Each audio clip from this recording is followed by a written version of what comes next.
Okay, you're gonna sit here. Okay. So this is the tracer visit role play, and it starts with our illustrious narrator here, who's going to introduce everything to us. As you can see, the star of our show, Michael, is dressed in bright star scrubs. Plain colored scrubs, such as what Michael has on, can be worn in the home or at a facility. A bright star polo with black or khaki pants modeled by Jen are also acceptable uniforms for But home Jen's not in the room. care Modeled clients by and for Griffles. Casey. Casey, yep. Mhm. Michael also has on closed-toed shoes, and he knows he needs to wear closed-toed shoes even in the summer. He is carrying his Bright Star health bag. Michael, how often do you carry your Bright Star bag into the client's home? Every time. That's the right answer. Very good. Did everybody hear that? Every time. Every time. Okay. Okay, Michael arrives at the home of the new client, Esmeralda client, and knocks on the door. You may have exit now.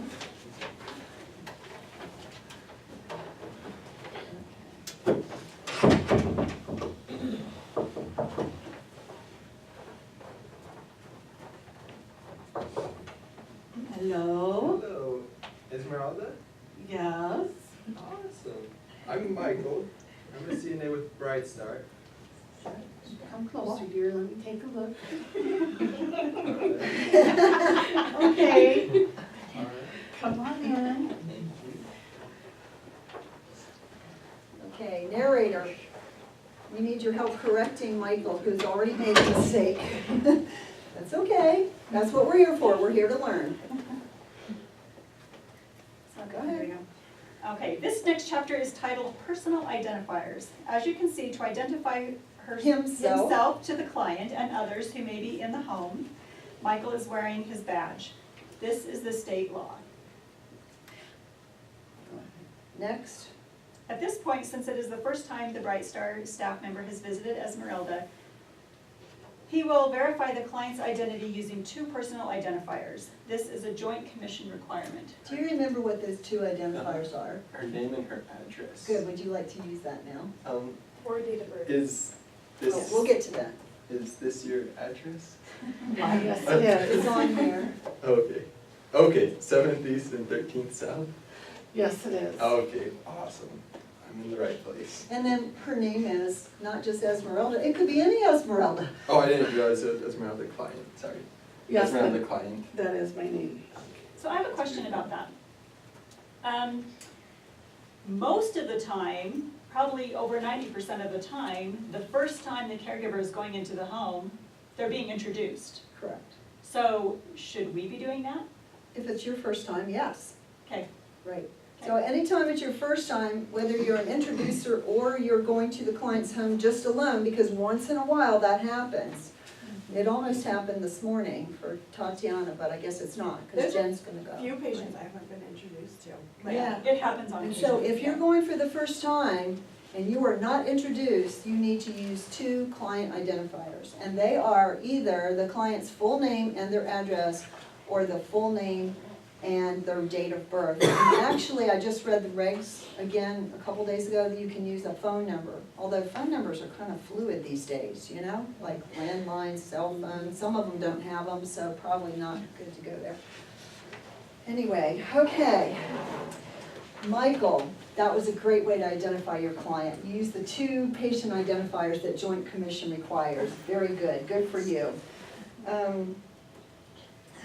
I see that you do have on your Bright Star badge. How many times out of 10 do you wear your Bright Star badge into a client's home? Well, every time it's the first time, or the first couple times, I'll always wear it. Uh-huh, Then sometimes after that, I don't. uh-huh. Did you know that that's against state law?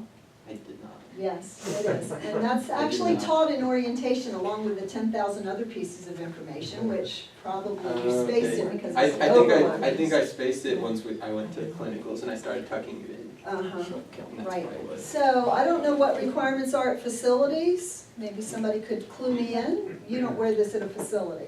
Or do I guess, you? yeah, I've always kept them on a facility, Okay. but then Yeah. just tucked them in. Okay, yes ma'am. But I know we can wear it, you know, all the time.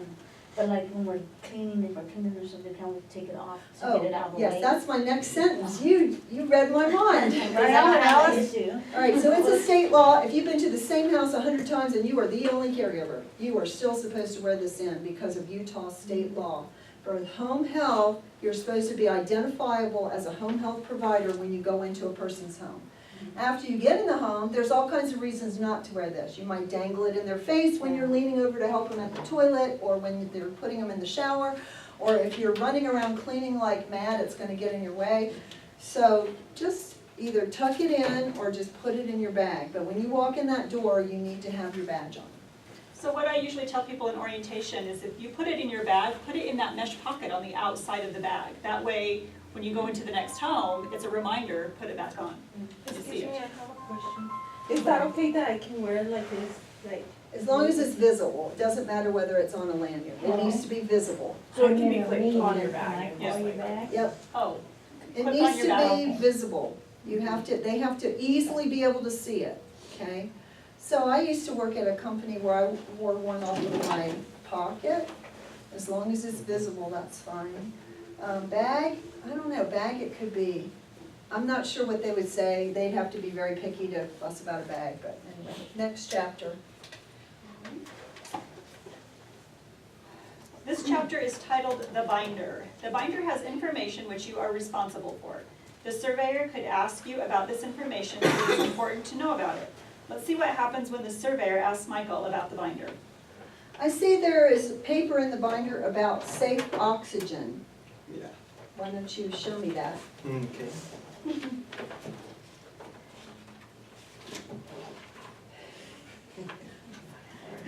I'm looking at it personally.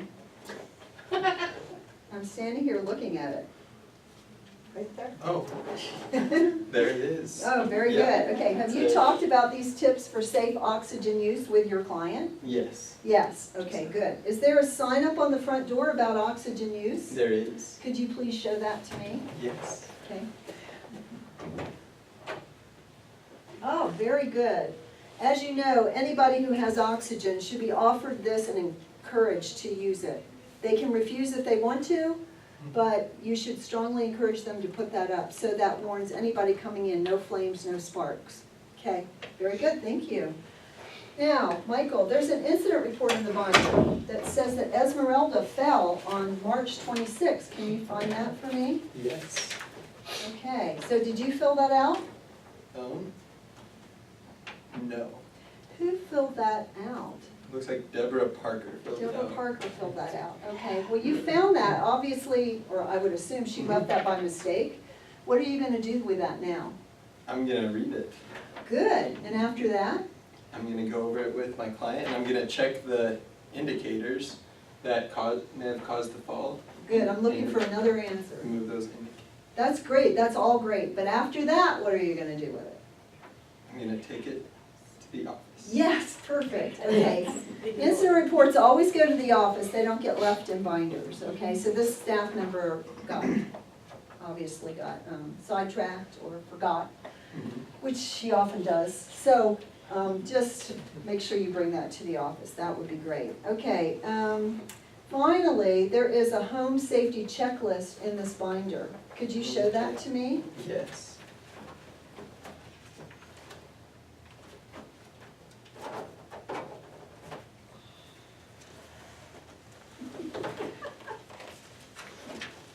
Okay, now we're getting close.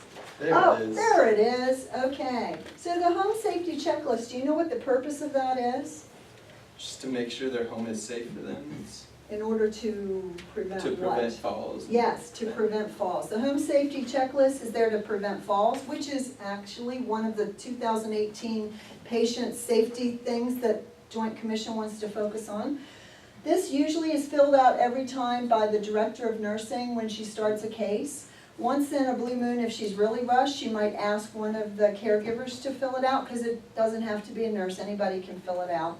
And what it does is it goes through the home and looks for things that are gonna cause falls, like throw rugs that are not secured, slippery areas, not enough equipment to like prevent falls, like a bedside commode or a raised toilet seat, that kind of thing. Okay, so have you gone over that with your client? Yes, You have. What was her response? she felt good with it, but there's a couple things that she doesn't think the path from the bedroom to the bathroom is well lit. So, okay, is she gonna do something about that? Mhm. Uh-huh, oh, Yeah. good, what a good client, you're a Yeah, great she's client. great. Okay, good, all right, okay, thank you very much, that's very good look at the binder. We have a few other things in the binder, maybe I'll point that out to the group now, Okay. okay, just so we cover all our bases here. There's another thing in the binder that really should be up on the refrigerator, and this is a post. A post is a document you absolutely have to have if a person is DNR, no resuscitation. Advanced directive is great if you want to talk about being tube-fed or getting antibiotics or being on a ventilator, but if you want to not be resuscitated, you need a post. A post is signed by a physician and it goes on the fridge. Bright Star policy is, if a person's DNR and does not have a post, we must resuscitate. And that is also the same thing that that's the guideline paramedics go by. Katie can verify that, she just went through the course, right? Yep. So post is necessary. We have several clients right now that this has been given to them and told to go fill it out, but we don't know for sure that they've done it, and it's your job to know that. Because if they drop in front of you, you need to know what to do. So you need to know their code status and you need to know if there's a post. Right. Next thing is, here's a blood sugar log. Have you been checking her blood sugars? Mhm. We'll Yes. talk about that in a few minutes, okay? But there's the log, and that's where you would fill it out. And then this is the safety precautions. So anything circled and checked off, you need to double check those things to make sure the client is safe. Right, Joint Commission may very well look for the emergency evacuation planning sheet. Brigham, would you like to look at that? There you go, okay? They may look for that and they will ask you the bottom question. Would you read that for me? What is my plan on any day if my Bright Star care staff member cannot come to assist me? And then she wrote, my son will come. Is that true? Your son's gonna Yes, come? my son will be there. Okay, that's cool. And then lastly, I see a lot of these that aren't filled out. Joint Commission hates it when we have stuff and people don't fill it out. So if you see one of these empty, please talk to your client or the family member and fill it out on your client. It's just a way for you to know them better as a real person. Okay, I think that's it. Thank you so much. That's great. We're gonna move on to the next thing. You're not done yet. This chapter is titled Client Care. The care plan for Esmeralda calls for the caregiver to check the client's blood sugar at each visit and record in the log in the binder.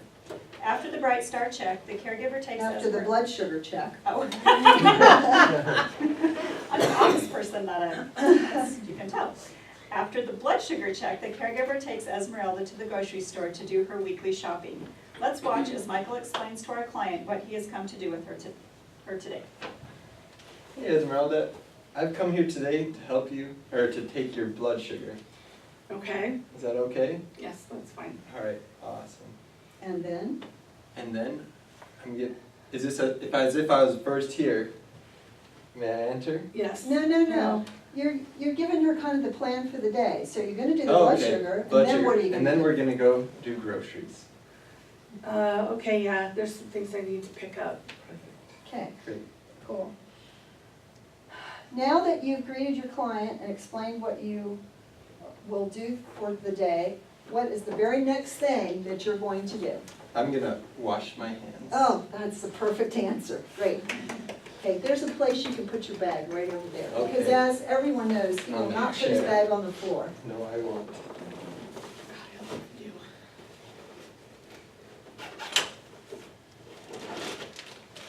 Okay, so bags always go on a clean surface. If there are no clean surfaces, you're gonna get some kind of a barrier, which we provide for you in your Bright Star bag, and you put it down on the surface before you put your bag. But that's not required unless there is not a clean surface. For nurses, it's different.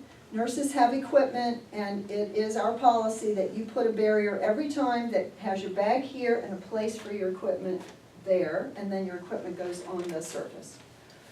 Okay. All right? So now we need a volunteer. We need a volunteer who feels like they know hand washing procedure well enough to come up and be the director of Michael And if you do this, this can count as a leadership opportunity. Any volunteers? Right on, Lisa. Okay, That's my girl. All right, go Griffles. Do not do anything unless she tells you to. Okay. Okay, last night we had a problem with that. The person washing her hands kept jumping ahead of what she was told to do. Okay. Do not do I will anything not. unless she tells you to do it. Go ahead. Okay. Go ahead and get out the soap. Okay. Open the bag. Open the bag. We used to do this in English class when I was in Korea. Now what you're gonna do is, also get out a paper towel. Okay. Good plan. Okay. And I want you to weigh your hands. Okay, make sure it's warm water, you know. Okay, now you can now put some soap on your hands. Lather them up for about 20 seconds. Happy birthday to you. Yeah, you can count her and sing happy birthday. Happy birthday to you. Again, happy birthday to you. Happy birthday to you. Happy birthday, happy birthday, happy birthday to you. Happy birthday twice or the ABC song once, slowly. Now Okay. you can go ahead and rinse.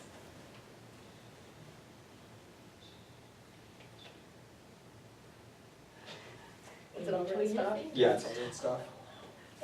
Okay, all right, now you can turn off the faucet with the paper towel. Oh, wait, No, dry your hands first. because you don't want to get the germs Yeah. from the faucet on the paper towel you're drying your hands with, yeah. Okay, throw that one away. Yeah. Now turn off the faucet with your paper towel, a clean paper towel. You use 3 of them now to dry your Sorry. hands. I'm a little excessive. Yeah.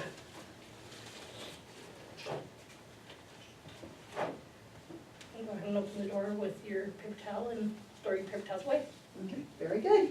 Great, thank you. I have one little thing to say, because once you have dried your hands with a paper towel, you have clean hands, and the paper towel is clean, it's wiping clean hands, and there's no reason not to turn the faucet off with it, and that way you don't have to use extra paper towel. Okay, so that's fine to do it that way. Great. Thank you, Lisa, for being our volunteer. You're welcome. Okay,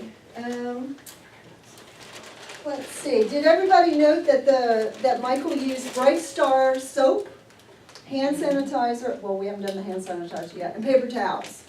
How many times when you go to a client's home do you use Bright Star hand hygiene equipment? Every time. Every time, that is the right answer, very good. Okay, you're not gonna put that away yet. Now you need your hand sanitizer. When you walk into the door, you always need to wash your hands. But as we know, hand sanitizing kills 99.9% of all germs, and that is a higher percentage than hand washing. So if you don't have visible soil or bodily fluids on your hands, you can always hand sanitize. If you do, you need to hand wash. When you're coming in off the street, you've been dragging your hands on handrails, cars, whatever, so you really need to wash your hands first. After that, if you want to also hand sanitize, there's nothing wrong with that. We're going to have Michael demonstrate hand sanitizing right now. This question goes to the audience. For how long is he going to use the hand sanitizer on his hands?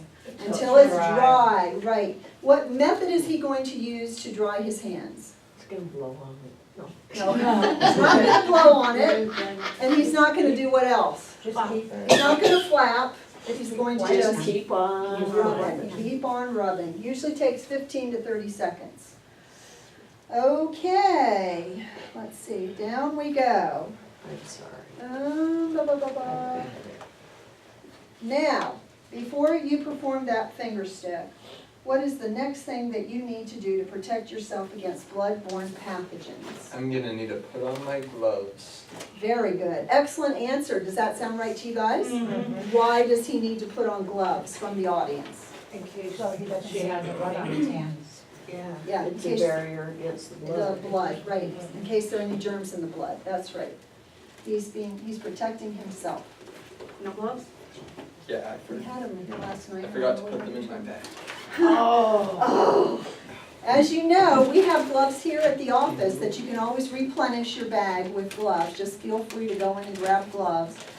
And also, I have them in my car, so if you see me in the field and you need gloves, just let me know. Okay, so now Michael's gonna put on his gloves. And he's already washed and hand sanitized before he puts them on, so that's perfect. And after he gets them on, then we will proceed.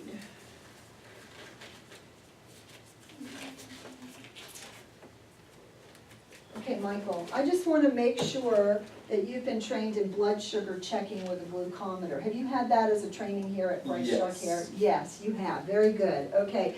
Now, I want all of you to remember that every specialized procedure that you do, regardless of whether you had it in CNA school or not, you need to be trained on before you do it at Bright Star Care. So in orientation, we have a whole hour here. You're taught safe transferring techniques. You're taught how to use a Hoyer lift. You're taught a lot of other things. But some things you aren't taught. So, for example, we've had CNAs and caregivers doing tube feeds, and we've had them doing blood sugar checks, and some other things like that. You have to be trained before you do some specialized procedure like that. Okay. Let's see. I want to make sure that you also know you can never administer medications, right? What can you do instead? Remind and assist. Remind and assist, that's right. Okay, we're gonna pretend you already did the finger stick. Now what are you gonna do? I'm gonna take off my gloves. Yes, could you show the correct technique to everyone on how you take this off? Yeah, perfect.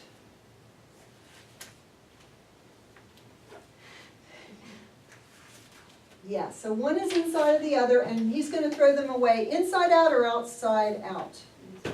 Inside out, right. Okay, after you take your gloves off and throw them away, what is the very next thing you're gonna do? I'm gonna sanitize. Yes, why is he gonna sanitize? Because What's the the gloves rule? may have been, Then they had a leak in them. yeah. Right, Technically, exactly. aren't you supposed to wash your hands after bloodborne? Like any blood, fluid, bodily fluids? Yeah. Technically. Well, yeah, but we don't know, okay, so if you think that you've got something on your hands from that, yes, wash your hands, okay? But we had a nurse that was doing a wound care when I went out on a surveyor visit, mock survey in Austin, Texas. She changed her gloves 5 times during the wound care. She never did anything between at all. But I think the surveyor would have been fine with hand sanitizing. So if you know you got something on your hands, that's fine. But that's the purpose of the gloves, is to prevent that. So if you don't think you got anything on, I think hand sanitizing is fine. Okay. Okay, so you put the equipment away, you've taken off your gloves, you hand sanitize again, and the rule is before and after. So when you put on your gloves, that's called donning your gloves. Does anybody know the Old English for taking off your gloves? Donning is the Old English for putting them on. Doffing. Doffing, okay, so he has donned and doffed his gloves. And now we go back to our narrator. Put your gloves away. Is that TV picking you up? Way over here. I don't know. Is the video picking you up? You need to come over. Because I think that's gonna miss you, and maybe it has been. I apologize to the audience if that's true, and I hope you can see Debbie now. That they can hear me. Okay, our final chapter is titled Transitioning to the Next Activity. After Michael has completed the finger stick, the next activity of the day is to take Esmeralda grocery shopping. Some things she will want to remember are to gather all items necessary, such as coat, client purse, walker, Bright Star binder, Bright Star bag, staff purse or wallet with ID and money and cards. Why does Michael need to take the binder on an outing? If an emergency happens, Right, what's in there for emergencies? medications, just all the. Contact people. Contact people, medications, yes, absolutely. Okay, how many of you do that? I don't think it's been emphasized, but that is a very good practice. So we need to start doing that. Take the binder if you take your client on an activity. Do not forget to take the binder back to the home. Okay, and he's gonna take his Bright Star bag. Are you done? I'm sorry. Yes. Yes, okay. He's also gonna take his Bright Star bag. Why? Because it has my PPE, just in Right, case I need Right, it. PPE, just in case he needs it. It has hand sanitizer, right? Someone said, what if you never make it back to the house because the person ended up in the ER or whatever? Yeah. Then the bag's stuck at the house, so you don't want that either. And then if the person drops in front of you, you have your CPR mask, okay? Okay, I think, is that it? I think that's it. Okay, so I just want to tell you that this has been a mock tracer visit, but in a real tracer visit, the surveyor may ask you questions, but will not be doing all these grand explanations like I did. But they could very well ask you questions, like, why are you doing that? What are you gonna do next? Where is this? What do you do about that? How do you feel about your Bright Star caregiver? I think he's very competent and I really like him and I hope he's able to come back. Oh, I'm gonna put a star up on the board. Okay, thank you very much to our participants. Everybody give the actors a round of applause. We have to take 2 minutes again to change, and we need to open doors because it is Please. sweltering in here. Cindy, will you just crack that door right there?